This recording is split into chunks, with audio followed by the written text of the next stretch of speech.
अब यहाँ पर मैट्रिक्स मेथड, ये स्ट्रक्चरल एनालिसिस का लास्ट टॉपिक मैं डिस्कस करने जा रहा हूँ। इस मैट्रिक्स मेथड में दो मेथड्स है, एक स्टिफनेस मेथड, दूसरी flexibility method. One by one ये दोनों भी मेथड मैं यहाँ पे डिस्कस करूँगा। पहला जो लेक्चर है अभी ये कंसेप्ट बेस रहेगा, यानी मैट्रिक्स मेथड ओवरऑल है क्या, स्टिफनेस यानी क्या, फ्लेक्सिबिलिटी यानी क्या, ये बैकग्राउंड लेक्चर में अपन देखने वाले हैं। तो कंसेप्ट ऑफ मैट्रिक्स, यानी मैट्रिक्स का जो फॉर्मेशन करते हैं अपन, उसका कंसेप्ट क्या होता है, ये आप लोगों को पता भी हो सकता है। Let the simultaneous equation, simultaneous equation जो है ये दो, 7x + 5y = 20, और दूसरा इक्वेशन है 3x - 2y = 15। ये इक्वेशन है। इस इक्वेशन को मैट्रिक्स फॉर्म में अपन कैसा लिख सकते हैं? 7, ये 7, ये 5, ये 3 और -2 हो गए कोएफिशिएंट। अब ये जो कोएफिशिएंट है ये है x का, और दूसरा ये कोएफिशिएंट है y का, तो xy, और इक्वल टू ये है 20 एंड 15। तो मैट्रिक्स फॉर्म में ये इक्वेशन इस तरह लिखे जाते हैं। ये देखिए आप, ये इक्वेशन कैसे फॉर्म होगा? 7 × x + 5 × y = 20 हो गया पहला इक्वेशन। अब दूसरा इक्वेशन कैसे फॉर्म करेंगे?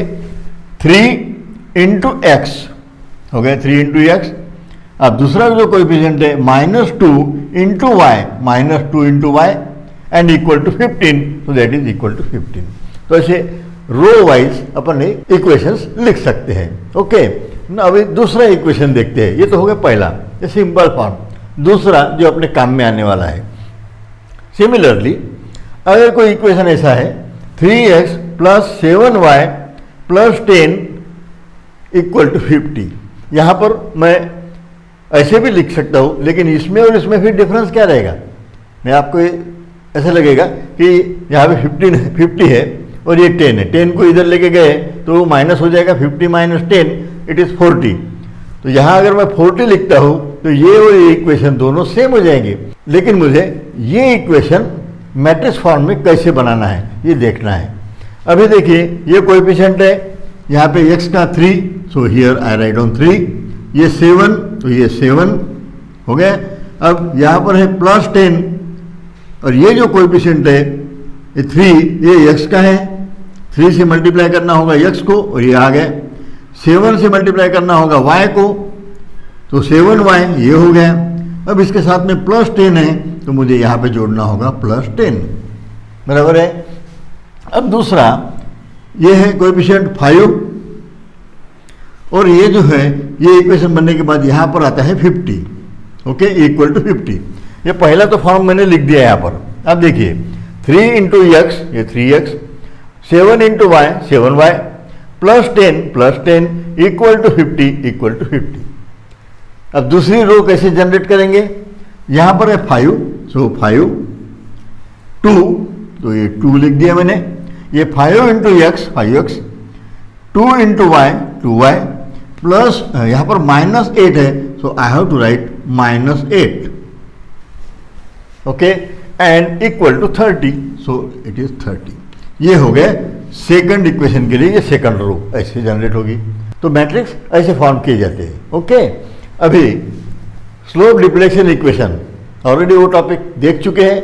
ये स्लोप डिफ्लेक्शन इक्वेशन है। अपन ने ये इक्वेशन थोड़ा अलग फॉर्म में लिखा था, लेकिन वो है ही एक ही। यहाँ पे क्या है, ये अपन ने 2ei बाहर निकाल लिया था, और यहाँ पे 2θ ब्रैकेट में प्लस θb प्लस ये तो था ही। सिर्फ यहाँ पर इक्वेशन जो लिखा था अपन ने, ये इस तरह लिखा था, MFAB plus 2ei/L and 2θA plus θb and it is equal to MAB, या तो फिर ऐसे दिया होगा फिक्शन मोमेंट के लिए। ओके, तो ये इक्वेशन लिखा था, यही इक्वेशन मैंने यहाँ पे लिखा है। क्योंकि ये आसानी से मैट्रिक्स में लिख सकते हैं इसलिए, बाकी कुछ नहीं है। ये देखो इसको मल्टीप्लाई करते हैं तो 2 इंटू 2 इट इज़ 4/L। अब इसको इधर मल्टीप्लाई करते हैं तो 2EI/L into theta B, same equation is there. और M F A B fix end moment I have written here. Okay, ये दोनों भी सेम है, तो ये स्लोप डिफ्लेक्शन इक्वेशन है, अपने को पता है। अब इसको ये दो जो इक्वेशन है, दूसरा इक्वेशन तो पता है आपको, ये लिखा था अपन ने M B A is equal to M F B A fix end moment plus twice E I by L. अब यहाँ पर थीटा ए रहेगा सिर्फ, और ये twice theta B, theta B को ट्वाइस है तो थीटा बी का कोएफिशिएंट 2 इंटू 2 4 रहेगा, थीटा बी का कोएफिशिएंट है 4a और ये है 2a, बराबर है। तो सेम दोनों भी इक्वेशंस ये सेम ही है। अभी इसको मैट्रिक्स फॉर्म में कैसे लिखेंगे? सिमिलरली इसी तरह इसको भी मैट्रिक्स फॉर्म में अपन लिख सकते हैं। अभी देखिए पहले यहाँ पर इक्वल टू साइन की इधर क्या है, एम ए बी हो गया, देन एम बी ए ये तो हो गया। देन अब ये है कोएफिशिएंट्स, बराबर है, एक्स वाई के जगह यहाँ पर ये थीटा ए है, ये एक्स, ये है वाई, ये है एक्स और ये है वाई, और एक्स वाई के कोएफिशिएंट अपन यहाँ लिखते हैं, तो वो कोएफिशिएंट अपन यहाँ पे लिखेंगे 4EI बाई एल। अब दूसरा इधर कोएफिशिएंट है 2EI बाई एल, ये कोएफिशिएंट है 2EI बाई एल, और ये है 4EI बाई एल। हो गए ये कोएफिशिएंट। अब ये कोएफिशिएंट काहे के है? एक्स वाई के जगह पर यहाँ पर क्या है, theta A theta B, so theta A and theta B plus fix end moments, so M F A B M F B A, ये कोएफिशिएंट्स अपने यहाँ लिखना है। ओके, अभी आप देखिए ये इक्वेशन फॉर्म हो जाएगी नहीं, एम ए बी अब 4EI by L into theta A multiply करना होगा, ये हो गया। अब 2EI by L into theta B, ये थीटा बी, और ये प्लस हो गया। अभी second M B A 2EI by L, ये इसको मल्टीप्लाई करना है थीटा ए से, ये थीटा ए ये हो गया। अब सेकंड ये another coefficient into multiply by theta B, so theta B के साथ में ये कोएफिशिएंट आ जाएगा। Okay, plus M F B A, यानी इसका मीनिंग क्या है, fix end moment B A, fix end moment A B, ये अपने को पता है। ओके, क्योंकि ऑलरेडी ये मोमेंट डिस्ट्रीब्यूशन मेथड में, स्लोप डिफ्लेक्शन मेथड, वहाँ पर ये हो चुका है। ओके, अब इस मैट्रिक्स से मीनिंग क्या है? अब देखिए पहला जो मैट्रिक्स है ये डिफाइन करता है मोमेंट, पहला ये मोमेंट वाला है। देन सेकंड मैट्रिक्स जो है ये है कोएफिशिएंट, इधर भी ये कोएफिशिएंट्स है एक्स और वाई के, वैसे ही थीटा ए थीटा बी के ये कोएफिशिएंट्स है, तो these are coefficient, stiffness coefficient matrix. अब यहाँ पर स्टिफनेस कोएफिशिएंट लिखा गया है, मैंने अभी तक आपको स्टिफनेस कोएफिशिएंट और फ्लेक्सिबिलिटी कोएफिशिएंट ये बताया नहीं है, ये आगे बताने वाला हूँ इसके बाद। ओके, या तो फिर इसको बोला जा सकता है कोएफिशिएंट एट दिस मोमेंट, क्योंकि अपने को ये पता नहीं है, फिलहाल मैंने बताया नहीं है, इसलिए स्टिफनेस कोएफिशिएंट है करके इसको कोएफिशिएंट बोलो। तो ये मैट्रिक्स जो है coefficient matrix, it may be of stiffness coefficient matrix, it may be flexibility coefficient of matrix. अब ये जो टर्म है 4EI बाई एल, ये होती है स्टिफनेस, आगे देखने वाले। और यदि यहाँ पर फ्लेक्सिबिलिटी करता हूँ तो यही टर्म उल्टी हो जाती है, यानी एल बाय 4EI। अगर ये टर्म मैंने यहाँ लिखी होती, ये टर्म, ये है स्टिफनेस कोएफिशिएंट, ये है फ्लेक्सिबिलिटी कोएफिशिएंट, अगर ये यहाँ पर लिखा गया होता तो यहाँ पर लिखना होता था मेरे को फ्लेक्सिबिलिटी कोएफिशिएंट मैट्रिक्स, बस इतना ही। तो ये होता है कोएफिशिएंट मैट्रिक्स। उसके बाद में ये जो है theta A theta B, slope deflection method में भी अपन ने देखा है, थीटा ए और थीटा बी की वैल्यू अपन निकालते हैं, तो अननोन डिस्प्लेसमेंट ये वैल्यू निकालना है। ओके, थीटा ए और थीटा बी, ये अननोन, जैसे एक्स और वाई निकलते हैं यहाँ पर, वही अननोन है, वैसे ही यहाँ पर theta A theta B, these are unknown. So this matrix is called unknown displacement matrix. अब तीसरा, ये तो simply fix end moment matrix, ये जो रिप्रेजेंट कर रहा है ये है फिक्स एंड मोमेंट्स.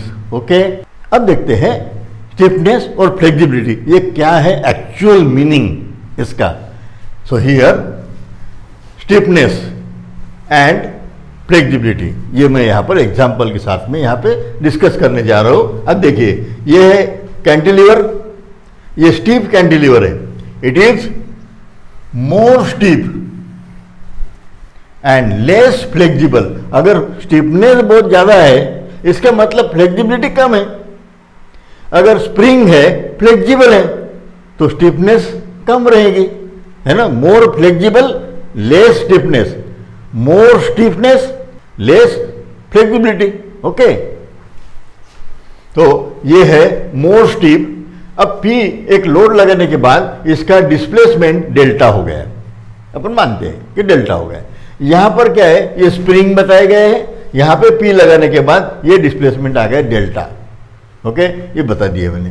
अभी यहां पर ये केस क्या है, लेस स्टीफ, क्योंकि स्प्रिंग है, स्टिफनेस कम रहेंगी, है ना, इजीली लोड से वो डिस्प्लेस कर सकेंगे. मोर फ्लेक्सिबल, ये बेसिक डिफरेंस हो गए दोनों में. अगर ये डिफरेंस है, इसका मतलब फ्लेक्सिबिलिटी और स्टिफनेस ये दोनों टर्म्स अपोजिट मीनिंग है ना. तो ये सेम मैंने लिखा है, stiffness and flexibility are opposite to each other. अगर कोई चीज बहुत ज्यादा स्टीफ है तो लेस फ्लेक्सिबल है, और मेरे हाथ में यदि स्प्रिंग रहता तो मोर फ्लेक्सिबल रहता है, स्टिफनेस कम रहती है, बराबर है. तो ये दोनों जो टर्म है, स्टिफनेस एंड फ्लेक्सिबिलिटी, ये अपोजिट मीनिंग टर्म्स है. अब यहां पे लिख सकते हैं अपन, stiffness is inversely proportional to flexibility, बराबर है, ये अपोजिट मीनिंग है ना. अगर स्टिफनेस ज्यादा, फ्लेक्सिबिलिटी कम, फ्लेक्सिबिलिटी ज्यादा तो स्टिफनेस कम, बराबर है. So these two terms are inversely proportional to each other. अब ये स्टिफनेस को रिप्रेजेंट करता है K means stiffness and F means flexibility. यही लिखा है. स्टिफनेस के लिए जो सफिक्स यूज किया जाएगा ये के, और फ्लेक्सिबिलिटी के लिए F. Okay, now we know stiffness का इक्वेशन स्ट्रेंथ ऑफ मटेरियल के पहले ही स्ट्रेस स्ट्रेन चैप्टर में मैं आपको बता चुका हूं. ओके, तो stiffness is equal to P by delta. P means load, delta means displacement. अब ये अगर K इज इक्वल टू है तो फ्लेक्सिबिलिटी इसके उल्टा, K के जगह पे फ्लेक्सिबिलिटी अगर कर देते हैं तो ये उल्टा हो जाएगा, क्योंकि इनवर्सली प्रोपोर्शनल टू है, तो डेल्टा ऊपर जाएगा, P नीचे आएगा. ओके, ये मैं डिफरेंस आपको यहां पे डिस्कस कर रहा हूं. If delta is equal to 1, delta की वैल्यू मैंने यदि पुट की है 1, तो क्या हो जाएगा, K is equal to P, K is equal to P, बराबर है. अब यदि मैं P की वैल्यू डिनोमिनेटर की 1 करता हूं, दोनों भी जगह पे मैं डिनोमिनेटर की वैल्यू ये 1 कर रहा हूं, क्योंकि पर लेना है, पर यूनिट, है ना, पर यूनिट यानी 1. ओके, तो यहां पे 1 करते हैं तो flexibility is equal to delta, बराबर है. अब इससे अपन डिफाइन कर सकते हैं स्टिफनेस एंड फ्लेक्सिबिलिटी. ये कैसे डिफाइन करेंगे, अब देखिए, स्टिफनेस इज द फोर्स, है ना, stiffness is nothing but force, it is force, बराबर है, force per unit displacement, per unit, ये 1 किया था अपन ने, बराबर है. तो stiffness is the force per unit displacement, same is defined here. अब सिमिलरली इसी पैटर्न में अपने को पर यूनिट फोर्स रहेगा, है ना. तो flexibility is equal to delta. ये इज इक्वल टू डेल्टा कब आया है, जब P की वैल्यू 1 की है अपन ने, P1. तो फ्लेक्सिबिलिटी इज द डिस्प्लेसमेंट, यानी F यानी डिस्प्लेसमेंट है, फ्लेक्सिबिलिटी यानी डिस्प्लेसमेंट. वो कब P की वैल्यू 1 होती है, पर यूनिट फोर्स, P यानी force. So this is the difference between stiffness and flexibility. Okay, so in this way I have just explained the basic difference between stiffness and flexibility. ये दोनों opposite meaning terms है।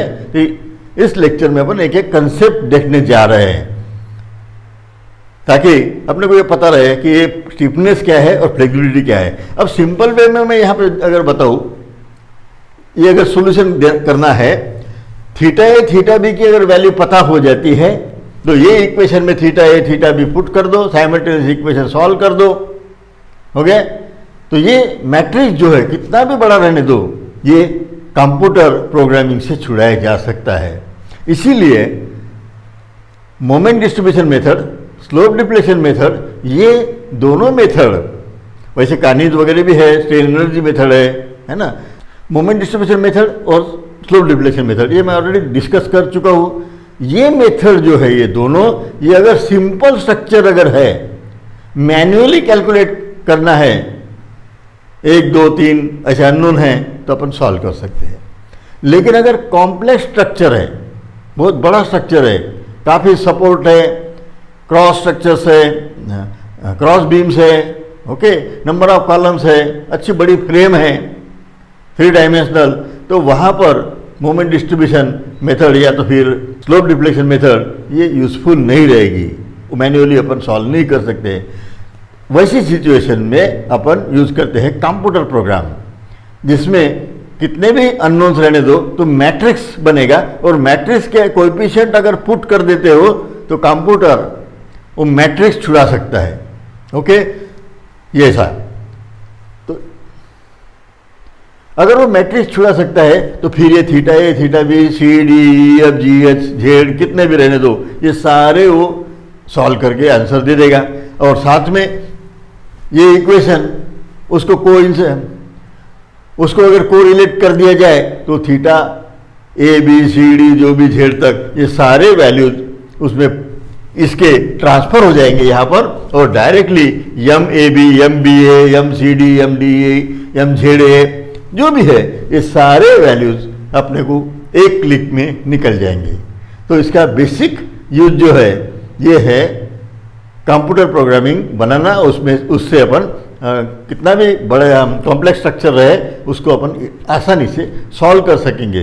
इसमें ये जो 2 method है stiffness और flexibility, इसमें के स्टिफनेस मेथड जो है ये थीटा वाली, यही मेथड कंप्यूटर प्रोग्रामिंग कर सकती है, फ्लेक्सिबिलिटी नहीं।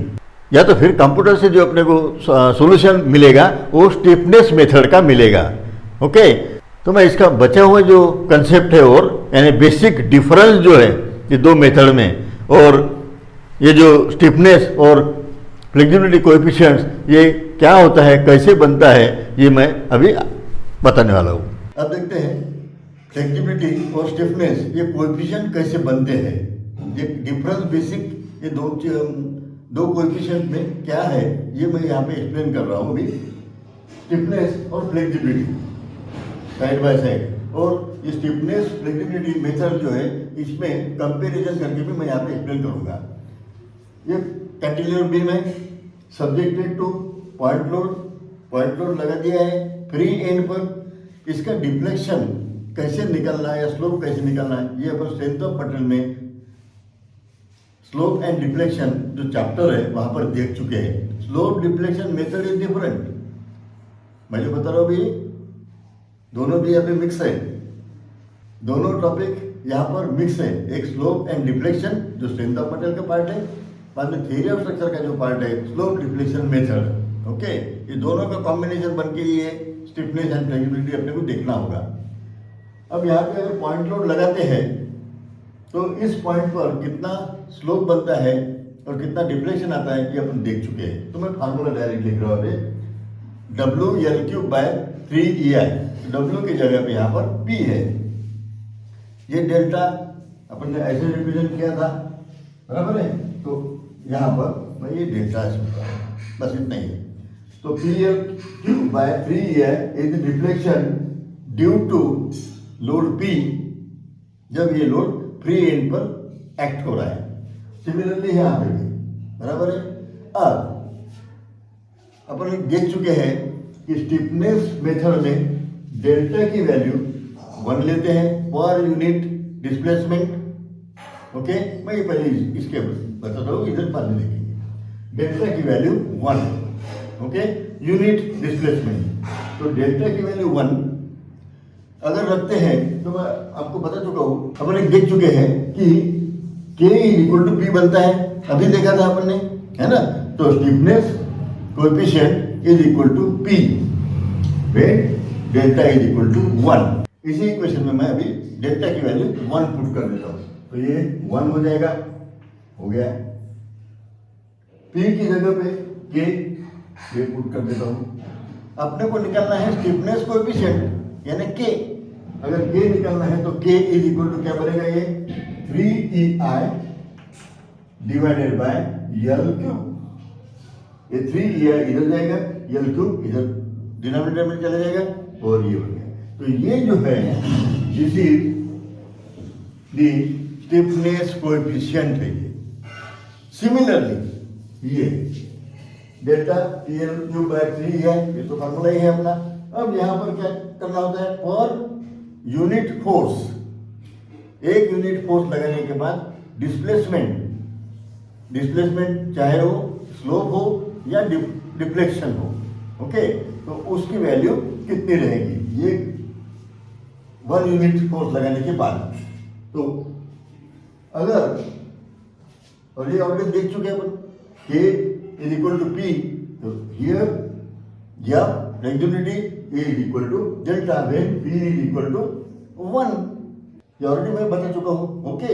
सो ये वैल्यू अपन यहाँ पे पुट करते हैं, F is equal to delta.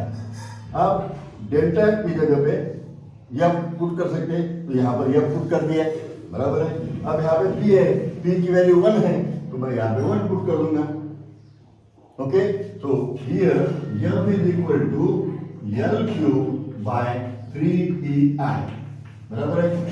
ये जो है इक्वेशन, ये है फ्लेक्सिबिलिटी कोएफिशिएंट। अब दोनों में देखिए आप, अपोजिट टू ईच अदर है दोनों, हाँ।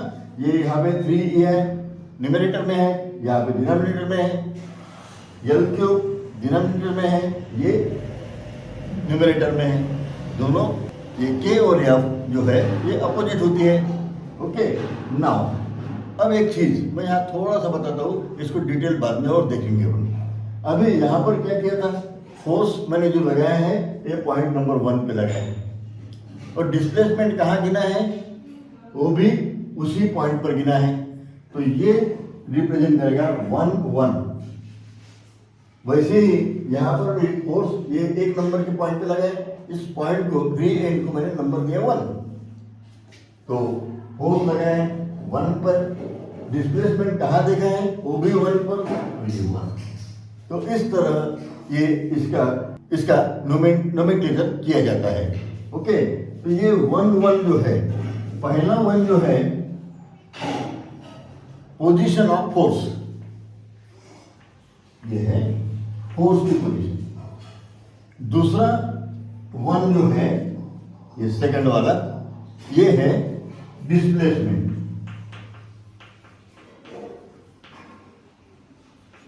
डिस्प्लेसमेंट पोजीशन है, डिस्प्लेसमेंट कहां पर देखा है, ओके। अब कभी क्या हो सकता है कि मैंने यहां पे फोर्स लगाया 1 और डिस्प्लेसमेंट गिन रहे यहां पर 2 पर, ओके। अब यहां तो 0 है, लेकिन जो भी है 1 पर फोर्स लगाया, तो मेरा क्या बनेगा फिर यहाँ पे 1 पहले, डिस्प्लेसमेंट कहाँ गिना है 2 पर, तो मुझे लिखना होगा 2, ये होगा ऐसा 1 1 2। इसको और डिटेल देखेंगे अपन, ओके, आप मैं और बताने वाला हूँ। तो ये इतना ध्यान में रखना है सिर्फ कि पहले जो है सभी, पहला 1 नंबर ये पहला रहेगा फोर्स, फोर्स कहाँ पर लगाया है, क्योंकि जो भी डिस्प्लेसमेंट वगैरह मिलता है ये फोर्स लगाने के बाद ही मिलेगा, बराबर है। इसलिए पहला जो है ये फोर्स, बाद में दूसरा जो रहेगा डिस्प्लेसमेंट, ओके। अब डिस्प्लेसमेंट जो है बता चुका हूँ, डिस्प्लेसमेंट जनरल टर्म है, डिस्प्लेसमेंट में स्लोप भी आ गया और डिफ्लेक्शन भी आ गया, तो थीटा एंड डिफ्लेक्शन ये दोनों टर्म के लिए वर्ड यूज करते हैं डिस्प्लेसमेंट। दूसरा फोर्स। अब फोर्स बोलने के बाद ये भी मैं बता चुका हूँ कि रिएक्शन, मोमेंट ये सभी को एक जनरल टर्म यूज की जाती है। Force, moment is also a force, okay, in general. Okay, तो जब भी फोर्स बताया जाएगा तब वो हो सकता है रिएक्शन या मोमेंट। ओके, अब देखते हैं कंपैरिजन ये दो मेथड्स में। ओके, तो मैं ये बीम के सहारे थोड़ा सा एक्सप्लेन करूंगा कि ये दोनों मेथड है क्या, इसका बेसिक क्या है। ओके, पहले stiffness displacement method, it is called displacement method क्योंकि ये डिस्प्लेसमेंट के रिलेटेड है, यानी थीटा और डेल्टा, थीटा डेल्टा पे डिपेंड है। तो ये डिस्प्लेसमेंट मेथड, और इसको दूसरा नाम जो है इक्विलिब्रियम मेथड भी बोला जाता है। ये है फोर्स मेथड और कंपैटिबिलिटी मेथड, यानी फोर्स मेथड है जिसमें रिएक्शन और मोमेंट ये रिडंडेंट रहेंगे, अननोन्स रहेंगे, और इसमें अननोन जो रहेंगे ये थीटा और डेल्टा रहेंगे। इधर में रिएक्शन और मोमेंट ये अननोन रहने वाले हैं। ओके, और एमसीक्यू पॉइंट ऑफ व्यू अगर ध्यान में रखना है तो बहुत सिंपल है, ये फ्लेक्सिबिलिटी का यम और फोर्स का यम, क्योंकि टाइम पे एकदम फ्रैक्शन ऑफ सेकंड में आपको आंसर देना है और टाइम उतना बच जाएगा, तो इतना ध्यान में रखिए ये यम फ्लेक्सिबिलिटी और यहाँ पे फोर्स मेथड, तो ये आसानी से टिक कर सकते हैं। ओके, ये कंपैटिबिलिटी जो है ये मैं आगे बताने वाला हूँ यहाँ पर। Okay, now primary unknowns are displacement. इसमें जो प्राइमरी अननोन्स है पहले बताया, अभी बताया मैंने कि डिस्प्लेसमेंट थीटा और डेल्टा, ये थीटा और डेल्टा ये अननोन्स रहेंगे, और यहाँ पर रिडंडेंट फोर्स यानी रिएक्शन या मोमेंट, ओके, ये यहाँ पर रिडंडेंट रहेंगे यानी अननोन्स रहेंगे। अभी जैसे ये बीम बताया मैंने, ये बीम का जो शेप है रिफ्लेक्टर शेप ऐसे कुछ तो भी रहेगा, ये रिफ्लेक्टर शेप। ओके, इसमें ये जो बीम है इनडिटरमिनेट है। ओके, यहाँ पर ये एक स्लोप बन जाएगा। ओके, और यहाँ पे भी स्लोप आएगा, ये थीटा सी और यहाँ पर थीटा बी, ये एक अननोन्स हो गए। इसके साथ साथ यहाँ पर टोटल रिएक्शंस कितने बन रही है, ये 1 2 3 4 इक्वेशन है, दो इक्विलिब्रियम इक्वेशंस 3 हैं, लेकिन यहाँ पे हॉरिजॉन्टल फोर्स नहीं है, तो हॉरिजॉन्टल फोर्स ऑलरेडी 0 है, तो फिर summation F X is equal to 0 equation लगाने के बाद में अपने को कुछ नहीं मिलना है, यूजलेस है वो, बराबर है। तो इक्वेशन काम के नहीं है, तो फिर बचेंगे कौन से, summation F Y is equal to 0 and summation M is equal to 0। तो इक्विलिब्रियम के दो ही इक्वेशन अपन यूज कर सकते हैं, और टोटल रिएक्शन कितने हैं यहाँ पर, ये एक, यहाँ पे मोमेंट, यहाँ पे फोर्स फिर से, और ये फोर्स, तो टोटल कितना हो गए 4, तो 4 माइनस 2 2, तो 2 रिडंडेंट हो गए, अननोन्स हो गए, है ना, 2 एक्स्ट्रा हो गए, जिसको अपने को अदर कुछ मेथड यूज करके छुड़ाना होगा। सिंपल इक्विलिब्रियम इक्वेशन लगा के वो सॉल्यूशन नहीं बन सकता। Okay, so here there are 4 reactions, equations are available 2, तो ये 4 माइनस 2 2 अननोन, और यहाँ पे theta B and theta C, और थीटा ए जो है ये 0 रहेगा, इसका रिफ्लेक्टेड शेप ऐसे नहीं रहेगा, ये ऐसे रहेगा, बराबर है। सो हियर ये जो है स्लोप यहाँ पे 0, डिफ्लेक्शन भी 0, डिफ्लेक्शन यहाँ पे भी 0, डिफ्लेक्शन यहाँ पे भी 0, सिर्फ स्लोप 2 रहेंगे, 2 अननोन्स है इधर, है ना, displacement 2 unknowns theta B and theta C, और थीटा बी थीटा सी निकाल लिए कि अपन स्लोप डिफ्लेक्शन इक्वेशन यूज करेंगे और सॉल्व कर लेंगे, बराबर है। अब ये दोनों मेथड का जो डिफरेंस है बेसिक, जो मैं आगे बताऊंगा तो अच्छे से ध्यान में आ जाएगा। देखिए आप, डिस्प्लेसमेंट आर यूनिक, इसमें क्या होता है, डिस्प्लेसमेंट यानी ये स्लोप, यहाँ पर स्लोप है, और डिफ्लेक्शन बोल सकते, लेकिन डिफ्लेक्शन सभी जगह 0 है क्योंकि सपोर्ट लगा के रखा है। ओके, तो ये डिस्प्लेसमेंट जो है ये फिक्स है, यूनिक है, यहाँ पे 0 है कुछ नहीं, ये और ये दोनों ही है, फिक्स है। लेकिन यहाँ पे वेरियस अल्टरनेटिव पॉसिबल। यहाँ पर कैसे? अब अगर मुझे इस बीम को, इसमें दो अननोन्स है, दो अननोन, ओके, कौन से? 1 2 3 4 है, 4 में से 2, तो मैं क्या करूंगा? ये सपोर्ट निकाल लिया, एक निकल गया, ओके। अब यहां पर मैं ये कर सकता हूं, या तो फिर ये भी निकाल लिया, ये बन गए सिंपल कैंटिलीवर बीम, है ना। तो ये दो रिडंडेंट मैंने कंसीडर कर लिए और डिटरमिनेट स्ट्रक्चर बना लिया।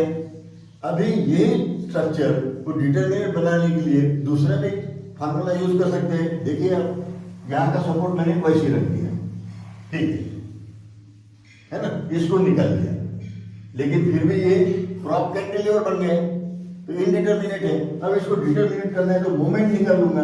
अब मोमेंट अगर निकालना है तो मुझे क्या करना होगा? यहाँ पे 3 सपोर्ट दे दिया, अब ये बन गई सिंपली सपोर्टेड बीम, डिटरमिनेट। तो मैंने क्या किया? ये मोमेंट हटा दी, ओके, और यहाँ पे ये सपोर्ट हटा दिया। तो ये जो रिडंडेंट फोर्सेस है, ये अल्टरनेटिव अपने पास में अवेलेबल है, लेकिन यहाँ पर थीटा बी थीटा सी जो है ये फिक्स है, ये चेंज नहीं कर सकते। लेकिन इसको अलग अलग ढंग से अपन कर सकते हैं। या तो फिर अभी आप इसको ऐसे रखो, या तो फिर आप इसको हिंज बनाओ, यहाँ पे रोलर डाल दो और ये रोलर निकाल दो, ये हो गया डिटरमिनेट। तो इनडिटरमिनेट को डिटरमिनेट करने के लिए अपने पास में 2-3 यहाँ पे ऑप्शंस है। इसमें थीटा बी थीटा सी में कोई ऑप्शन नहीं है, ओके, डिटरमिनेट बनाने के लिए। तो रिडंडेंट चूज करने के लिए कौन सा रिडंडेंट? अभी कैसा है कि डिटरमिनेट अगर हो गया तो सॉल्यूशन आसानी से बन जाएगा। अब देखिए ये बन गए, यानी इसका मतलब क्या है कि यहाँ की जो वैल्यू है, ये मैंने हटा दिए, यहाँ की वैल्यू में अगर दे दूं 10 किलो न्यूटन फॉर एग्जाम्पल, तो ये डिटरमिनेट जैसे ही है। यहाँ पे moment suppose 5 kilo newton metre. अब ये स्ट्रक्चर डिटरमिनेट है, तो ये जो इन रिडंडेंट है, इसकी अगर वैल्यू निकाल लेते हैं किसी भी मेथड से, तो स्ट्रक्चर को आसानी से सॉल्व किया जा सकता है। तो अपना अल्टीमेट एम जो है यही है कि ये रिडंडेंट फोर्सेस जो है उसकी वैल्यू निकाल दो, ये फ्लेक्सिबिलिटी मेथड है। और स्टिफनेस मेथड में थीटा बी और थीटा सी की वैल्यू निकाल दो। लोड रिफ्लेक्शन का इक्वेशन में बता चुका हूँ, उस इक्वेशन में पुट कर दो ये थीटा बी थीटा सी, तो अपने को एम ए एम बी जो भी वैल्यू चाहिए वो निकल जाएगी। और वैसे ही अगर ये यहाँ पर ये वैल्यू अगर पता चल गई, ये वैल्यू पता चल गई, तो ये तो बाकी अननोन्स निकल जाएंगे और इसकी बेंडिंग डायग्राम अपन स्केच आउट कर सकते हैं, ओके। तो ये बेसिक डिफरेंस अपने ये स्टिफनेस और फ्लेक्सिबिलिटी मेथड में है। मैं फिर से बताता हूँ, स्टिफनेस मेथड में थीटा बी थीटा सी यहाँ पे या डेल्टा है, ये डिस्प्लेसमेंट की वैल्यू निकालना है। उसके बाद में स्लो डिप्लेशन इक्वेशन यूज करना है और उससे अननोन जो है यानी M A B M B A M B C M C D जो भी है वो निकाल सकते हैं। ये हो गया स्टिफनेस। स्टिफनेस में थीटा बी थीटा सी निकालना था, ओके। लेकिन फ्लेक्सिबिलिटी मेथड में अपने को रिडंडेंट निकालना होगा, रिडंडेंट फोर्सेस यानी रिएक्शन। जैसा यहाँ पे ये आरसी एम ए ये निकाल लिया मैंने वैल्यू। अब ये अगर वैल्यू पता चल गई, भले ये सपोर्ट है लेकिन वैल्यू पता है, जैसे ये डाउनवर्ड फोर्सेस है ये अपवर्ड है, तो ये स्ट्रक्चर अपन आसानी से सॉल्व कर सकते हैं, बेंडिंग डायग्राम निकाल सकते हैं। तो फ्लेक्सिबिलिटी मेथड में अपन रिडंडेंट फोर्सेस जो है उसकी वैल्यू निकालते हैं और स्टिफनेस में डिस्प्लेसमेंट जो है उसकी वैल्यू निकालते हैं। ये बेसिक डिफरेंस है। Next, suitable for computer program. अब ये कंप्यूटर प्रोग्राम के लिए ये मेथड जो है स्टिफनेस मेथड सुटेबल है, क्योंकि ये यूनिक सॉल्यूशन देगा। थीटा बी थीटा सी ये फिक्स है ना, ये तो ऑलरेडी जीरो था जब, ओके। लेकिन ये जो मेथड है not convenient for computer program, क्योंकि रिडंडेंट जो है ये अपने पास में अल्टरनेटिव है, फिक्स नहीं है, तो कंप्यूटर को समझने में दिक्कत जाएगी। इसलिए ये कंप्यूटर इसलिए ये फ्लेक्सिबिलिटी मेथड के भरोसे पे कोई कंप्यूटर प्रोग्रामिंग नहीं होती है या सॉफ्टवेयर नहीं बनता है स्टिफनेस मेथड में, क्योंकि ये थीटा बी थीटा सी की वैल्यू फिक्स है, सुटेबल। अब ये मेथड जो है ये डिस्प्लेसमेंट पे भरोसे पे है, इसका मतलब काइनेमेटिक इनडिटरमिनेसी डीके, ये डीके पे है। ओके, ये मैंने यहाँ पे कहीं लिखा नहीं है, ये भी एक डिफरेंस बन जाएगा यहाँ पर। This method is based on DK, तो वो कंबाइन करके मैंने यहाँ पे लिखा है। ये मेथड कहाँ पर सुटेबल है? जब डीके की वैल्यू कम है, यानी काइनेमेटिक इनडिटरमिनेसी की वैल्यू कम है और डीएस की वैल्यू स्टैटिक इनडिटरमिनेसी की वैल्यू ज्यादा है। यदि ये उल्टा होता है, स्टैटिक इनडिटरमिनेसी की वैल्यू कम है और काइनेमेटिक इनडिटरमिनेसी की वैल्यू ज्यादा है, तो फ्लेक्सिबिलिटी मेथड ये कन्वीनियंट बनती है न्यूमेरिकल छुड़ाने में। ये अपने चॉइस पर है। यदि क्वेश्चन दिया गया है कि solve this problem by using matrix method, अब मैट्रिक्स मेथड बोलने के बाद में दो है, स्टिफनेस और फ्लेक्सिबिलिटी, तो उसमें से कौन सी चूज करना है, तो उसके लिए ये है। डीके की वैल्यू कम है तो स्टिफनेस मेथड यूज करो, या डीएस की वैल्यू कम है तो फ्लेक्सिबिलिटी मेथड यूज करो। फ्लेक्सिबिलिटी मेथड जो है ये basically depends on static इनडिटरमिनेसी। Static इनडिटरमिनेसी बोले तो reactions, okay, moment, okay, redundant जो बनते हैं ये रिएक्शन और मोमेंट, और ये हो गए एक्सटर्नल फोर्सेस। तो एक्सटर्नल फोर्सेस बोले तो डीएस, स्टैटिक इनडिटरमिनेसी। अब ये जो है यहाँ पर है अपने को डिस्प्लेसमेंट लेना, थीटा डेल्टा, तो थीटा डेल्टा अगर लेना है इसका मतलब ये काइनेमेटिक इनडिटरमिनेसी इंटरनल चीज हो गई, वो बीम के डिफ्लेक्टेड शेप, बराबर है, तो ये इंटरनल है अननोन्स, इसलिए यहाँ पर इसलिए स्टिफनेस मेथड जो है यूज की जाती है वो डीके के लिए, स्टिफनेस मेथड सॉल्व करने के लिए डीके। ओके, मैट्रिक्स ऑर्डर यानी क्या होता है? ये ऑलरेडी अपन ऐसे मैट्रिक्स बनाते हैं, है ना, 1 3 7 -2, ये 2/2 का मैट्रिक्स बन गया है ना। तो डीके की वैल्यू जितनी होगी, अगर डीके की वैल्यू 2 है तो 2/2, डीके की वैल्यू 3 है तो 3/3, डीके की वैल्यू 6 है तो ये 6/6 का मैट्रिक्स बनेगा, वही लिखा है। और ये डीएस पर डिपेंड है, इसलिए मैट्रिक्स ऑर्डर जो है ये रहेंगी डीएस। ओके, डीएस की वैल्यू जितनी होगी यानी स्टैटिक इनडिटरमिनेसी 2 3 4 उतने ऑर्डर का मैट्रिक्स बनेगा फ्लेक्सिबिलिटी का, और यहाँ पे डीएस डीके की वैल्यू जितनी बनेगी उतना वो मैट्रिक्स का ऑर्डर रहेगा। यूज फॉर ये जो मेथड है stiffness method uses joint equilibrium equation. अब ये जॉइंट इक्विलिब्रियम इक्वेशन और यहाँ पर यूज किया जाता है कंपैटिबिलिटी इक्वेशन। ये थोड़ा सा अपने अच्छे से उसको रिवाइज करके फिर से देख लेना, क्योंकि मैं बता रहा हूँ यहाँ पे, लेकिन हो सकता है आपको कंफ्यूजन हो। तो ये इक्विलिब्रियम इक्वेशन जो है ये कैसे इस मेथड में यूज करेंगे अपन। ये बी है, बी पॉइंट पर अपने को पता है कि बी ए और बी सी ये दोनों मोमेंट इक्वल रहती है, तो M B A is equal to M B C, ये यूज करेंगे अपन, और ये बनेगा इक्वेशन इक्विलिब्रियम इक्वेशन। तो ये इक्विलिब्रियम इक्वेशन क्या बनेगा यहाँ पर, एम